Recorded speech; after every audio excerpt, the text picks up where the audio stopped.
കോട്ടയം, ഇടുക്കി ജില്ലകളുടെ അതിർത്തി പങ്കിടുന്ന വാഗമണ്ണിലേക്ക് കോട്ടയത്തുനിന്നും പോകുന്നവർ സാധാരണയായി ഈരാറ്റുപേട്ട വഴിയോ അതല്ലെങ്കിൽ മുണ്ടക്കയം, കുട്ടിക്കാനം, ഏലപ്പാറ വഴിയോ ആണ് യാത്ര ചെയ്യാറുള്ളത്.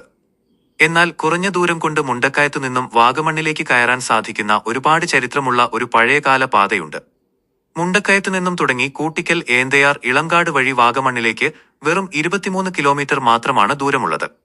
2021 തുടർന്നുള്ള വർഷങ്ങളിലെയും അതിശക്തമായ ഉരുൾപൊട്ടലിലും പ്രകൃതി ദുരന്തങ്ങളിലും വലിയ തോതിൽ തകർന്നടിഞ്ഞ ഒരു പ്രദേശമാണിത്.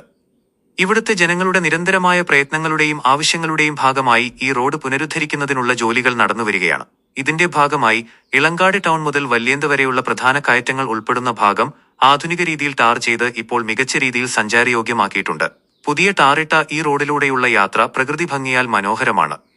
എന്നാൽ വല്യേന്ത കഴിഞ്ഞാൽ വാഗമൺ ടൗൺ വരെ കണക്ട് ചെയ്യുന്ന അവശേഷിക്കുന്ന ഏകദേശം 3 കിലോമീറ്ററോളം വരുന്ന ഭാഗം വനം വകുപ്പിന്റെ അനുമതികളുമായും ഭൂമി കൈമാറ്റവുമായും ബന്ധപ്പെട്ട സാങ്കേതിക കാരണങ്ങളാൽ ടാറിംഗ് പൂർണ്ണമായി പൂർത്തിയായിട്ടില്ല.